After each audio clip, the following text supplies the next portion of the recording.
harka fuunee kabajamtoota hordoftoota kiyyaa bakka jirtanitti nageenyi fi araarri jaalalli waaqayyoo isiniif haa baay'atu.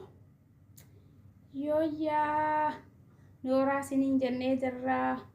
Welcome. Baga nagaadhaan dhuftanii isiniin jedhee jira. Oluma seenaa manni mana keessanii jenneerra.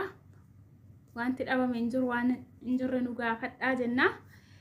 Asirraa warreen maatinaa taatanii na jabeessaa jirtan galatoomaan isiniin jedha. Koomentiidhaan, laayikiidhaan, sheeriidhaan karaa garaagaraatiin galatooma isiniin jechuu barbaada. Asumatti aansee immoo warreen sabiskiraabiin goones sabiskiraayib godhaatiin hordofaan isiniin jechuu barbaada. Har'a mata dureen ni qabadhee dhufe wanta natti dhagahame tokko yookiin wanta ibsachuu barbaadu tokkorraa waa xiqqoo dubbadhee darbuu waan hin barbaadudha. Maali hojjettan innis yeroo darbe akkuma argine akkuma keenya hojiidhaaf biyyaa baatee akkuma keenya carraanshii maatii shirraa adda shii baasee akkuma keenya biyya ormaa dhuftee nan hojjetadhaa nan jijjiiramaa jechuudhaan obboleettiin keenya tokko gara biyya ormaa dhuftee gaafa biyya ormaa dhuftee jirtu hundumti keessan ni beektu miidiyaa kanarra baay'ee jooraa jira, baay'ee deemaa jira jechaadha. Gaafa kanarra egaa kan beeku waaqayyoodha. Nuti waan beeknu hin qabnu. Akka itti baanu beekna malee akka itti gaddu hin beeknu. Baay'ee natti dhagahame maaliif akka ta'e hin beeku. Baay'ee tokko natti dhagahame. Maaliif yoo jettanii baay'ata keenya beekna malee galmaata keenya hin beeknu. Dhiifama naa godhaa baay'ee tokko natti dhagahame. Maaliif yoo jettanii xiqqoo ishii yeroo tokko jechaadha. Nyaannaan kunis nama nyaatti beektu. In hojjetannaan kunis iddootti nama balleessitu qabdi.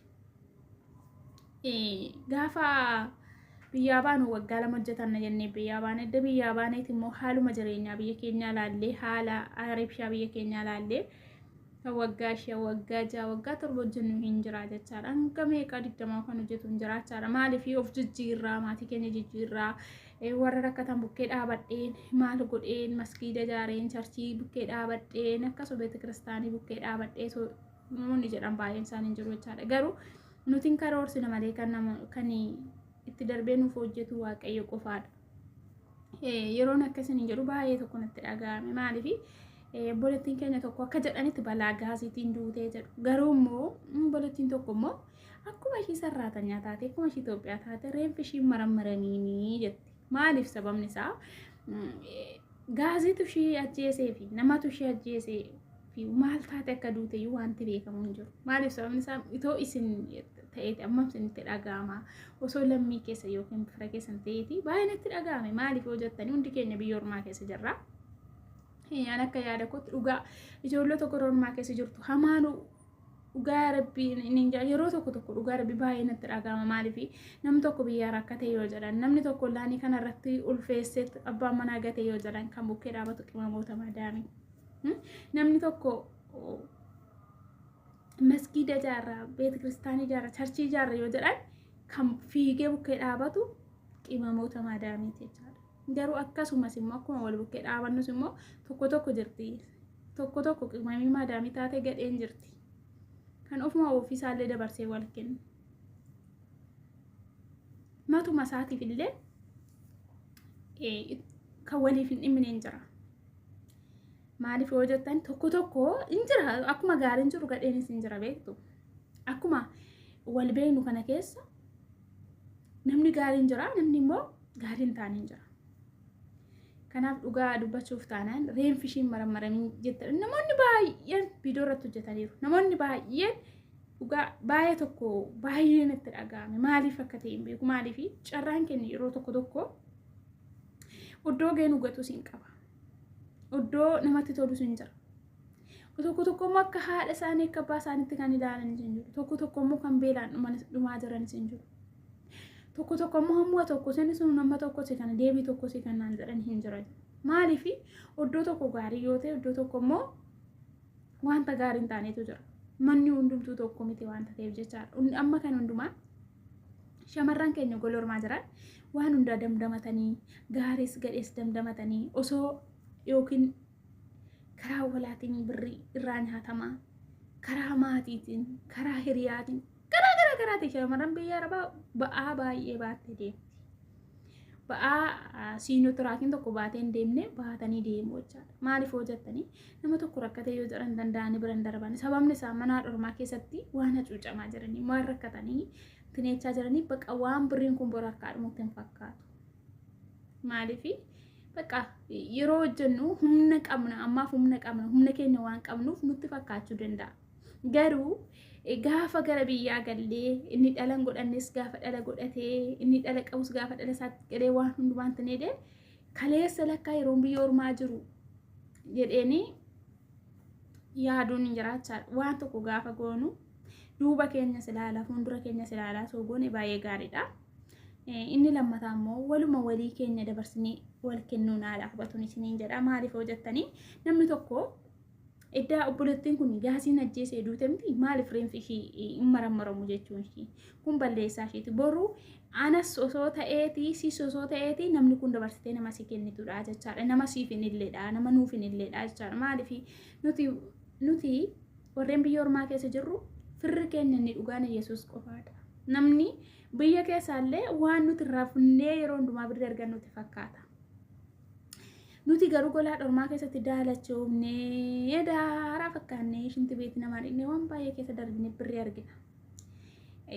Baay'een isaanii amma ji'aatti kan gaammee kan itti bilbilanii maatiin isaanii amma ji'aatti bilookii ofirraa godhanii kan mana abbaan manaa isaanii amma ji'a birrii ishii gootu bilookii ofirraa godhee gaafa birriin ishii ji'aa dhufu deebisee haayee dhufa baay'ee namootaa jira jechaadha. Baay'ee namootaan beekachaa. Maaliif hojjettanii kun hundumtu namoonni baay'een nu jaallatu osoo hin taane birrii keenya jaallatu.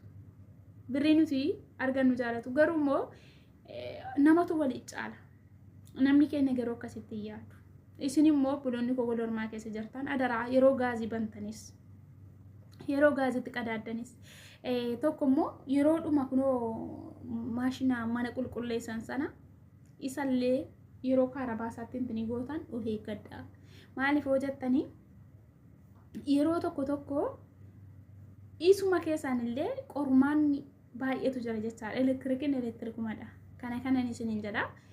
Batalaa amma sa'aatiin kun sa'aatii ho'aati. Dhuguma dubbachuuf taanaan sa'aatiin kun sa'aatii baay'ee ho'aa waan ta'eef yoo gaaziin keessan goodaa jira ta'e yeroo geeddartan of eeggadhaa daraa keessan. Maaliif osoo gaaziin cuccufiin hin baniina. Baay'een isaanii gaazii bananiitu dhaqaniitu immoo gaazii itti qabsiifatu jechaadha. Dursaa gaaziin sun jabaatee jira moo jabaatee hin jiru ilaaluun sin barbaachisaa jechaadha. Inni ariifannaa waan hundumaa irratti hamma fixaatti ariifannaa jechaadha nuti. Kanaaf nuti of eegnee hin dandeenyu waaqayyoos nu haa eegu. Dhugaa obboleettii keenyaas waaqayyo naa baasu. Gaazii tajjeese haa ta'u nama tajjeese haa ta'u maal takka ajjeese hin beekamu. Baay'ee nama gaddisiisa. Ani akka kootti baay'ee tokko hin gaddi. Maaliif hojjettanii baay'ee nama gaddisiisa. Maaliif baanii karaatti of waaqayyo namaa oolchu. Sakana waaqayyo nu haa eegu. Hunduma keessan waaqayyo nagaadhaan isin haa gashu. Maatii keessan ittiin isiniin jedha. Maaliif maatii keenya irraa nagaan baane homaayyuu dhabne harka keenya duwwaayyuu ta'e nagaadhaan biyya keenyatti ogalle hin nugaadha obboloota ko. Maallaqa farkaa dhabu maa farkaa qabu nagaa qabaachuun qoftiyyuu anaaf gaariidha jechaadha. Maaliif hojjetta yoo nagaa hin qabne ta'e baay'een argaa jirtu nagaa dhabee bakka hin taane fuula namaa fuuldura taa'ee kan kadhatu. Bakka hin taanetti kufee karaatti kan hafaa jiru. Ati yoo nagaa qabaatte biyya keessatti ogalte kan siraa hojjettee jiraachuun ni danda'ama. Maaliif ammam yoo jabaatte biddeen tokko qofaadha kan nuti fayyadamu. Maaliif namni tokko biddeen lama nyaata jedhee yaadu namni tokko biddeen tokkotu isa gaha. Kanaaf ammatti kanaaf jecha waliin dadhabinaa. Dhugaa namaan dhoskina. Yoo namni dhugaa namaa dhoskee waaqayyo immoo dhugaa namaan dhosku. Kanaaf dhugaa obboleettii keenya waaqayyo naa baasu. Kanaaf hundumti keessan immoo adaraa keessan of eeggadhaa. Gaafa waa hojjettan of eeggadhaa. Gaafa waan tokko gootan of eeggannoodhaan. Maaliif akkatti baanee beekna malee akkatti galuu waan hin beekneef jechaadha. Har'a wal arginee bor wal dhabuu waan dandeenyuuf jechaadha. Lubbuun nu keessa jirtu hafuuradha. Amma jirutti amma biyya lafaarra jirrutti waa gaarii waliif haa yaadnu waa gaarii waliif haa goonu.